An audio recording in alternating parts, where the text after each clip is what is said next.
Hi friends! Thanks for tuning in.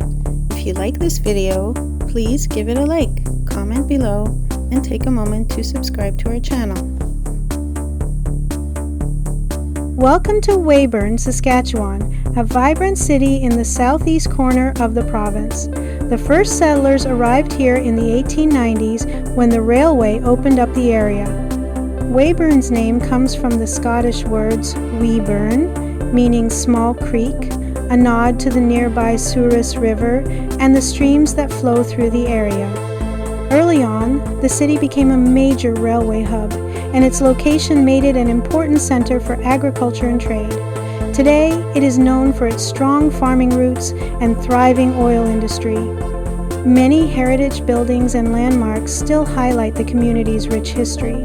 The surrounding prairies and river valley provide beautiful scenery for both residents and visitors. With a population of just over 12,000, Weyburn offers a unique balance of small-town warmth and city conveniences.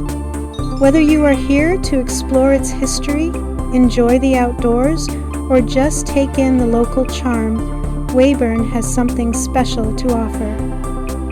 Thank you for joining us on this tour of Weyburn, Saskatchewan.